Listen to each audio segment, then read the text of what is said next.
আমার পছন্দের বালাটা আবার দিয়ে দেন নাই তো? ওটা কিন্তু আমি আমার জন্য রেখে দিয়েছি।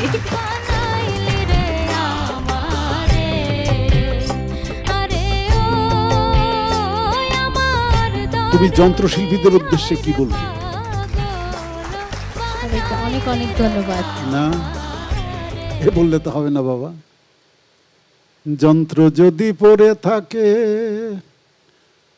লক্ষ জনার মাঝে,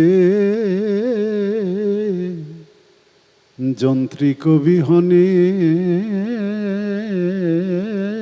যন্ত্র বাজে কেমন করে।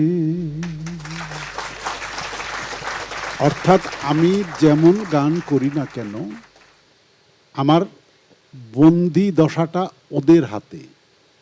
যত যন্ত্রশিল্পী রয়েছেন তারা ইচ্ছা করলে আমাকে এক মুহূর্তে ডুবিয়ে দিতে পারে, তারা ইচ্ছা করলে আমাকে ভাসাতে পারে। তাদের হাতে ওই যন্ত্র এবং যন্ত্রী, এদের হাতে শিল্পী সবসময় বন্দি থাকে। ভবিষ্যৎ পথ চলায় সব সময় যন্ত্রশিল্পী অর্থাৎ মিউজিশিয়ানস যারা, আমরা সবাই মিউজিশিয়ানস, তো এদের প্রতি খুব ভালোবাসা রাখবে, শ্রদ্ধা রাখবে। অবশ্যই তুমি এগিয়ে চলবে, তোমার কণ্ঠের মধ্যে সেই দৃঢ়তা আছে। আমি বিশ্বাস করি তুমি চমৎকার গেয়েছো। ধন্যবাদ তোমাকে। চমৎকার মন্তব্য এবং কি সুন্দর বিশ্লেষণী। অনেক ধন্যবাদ আপনাকে। চলে যাচ্ছি এবার পার্থ বড়ুয়া আপনার কাছে। যার গান তার ছেলে এখানে আছে, আলম। আমি কিছু বলার আগে রজব আলী দেওয়ানের ছেলে আলম আমাদের একজন যন্ত্রশিল্পী, আমাদের সাথে পারকাশন বাজাচ্ছে, ওর মুখ থেকে কিছু শুনতে চাই। প্রথমে আমি সবাইকে ধন্যবাদ দিচ্ছি। মাছরাঙা টেলিভিশন, ম্যাজিক বাউলিয়ানা 2025 সবাইকে, সংশ্লিষ্ট সবাইকে আমি ধন্যবাদ দিচ্ছি।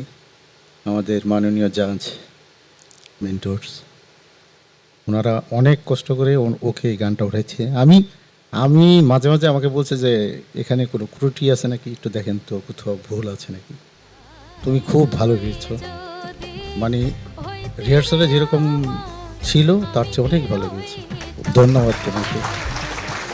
আর একটা কথা তোমাকে বলি, তোমার জানার জন্য, ছোট মানুষ, এই রজব আলী দেওয়ানের সাথে আমি সঙ্গ করেছি, ওদের বাড়িতে গিয়েছি, খিচুড়ি ইলিশ মাছ খেয়েছি।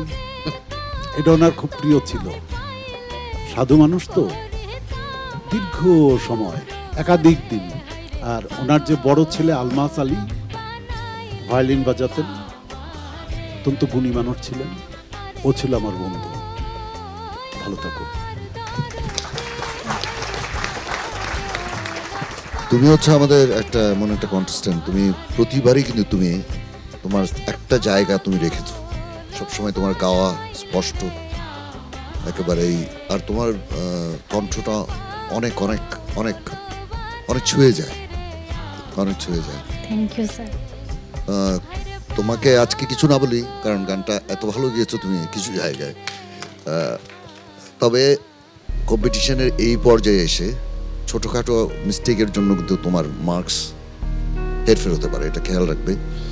অন্তরা ধরার সময় দুবারই আর একটু শক্তভাবে ধরা উচিত ছিল। তুমি সেটা বুঝতে পেরেছো? জি স্যার। এখন মিস্টেক করা চলবে না। এখন সবাই ভালো গাইছে, কিন্তু তো তোমার একটা ছোট ভুলের জন্য হতে পারে তুমি সারা পুরো গানটা তুমি কিন্তু বিউটিফুল গেয়েছো।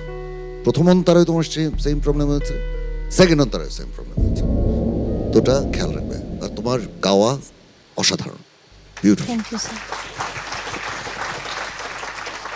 ধন্যবাদ। এবারে নিগার সুলতানা সুমি।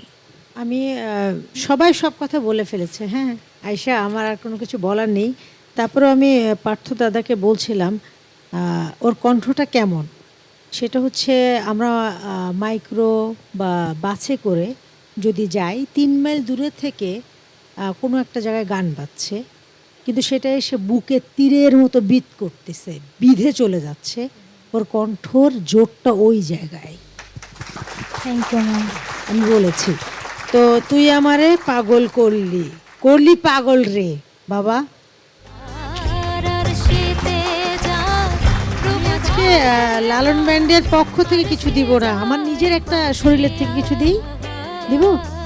আচ্ছা, আমি কেমনে রহিব ঘরে, কেমনে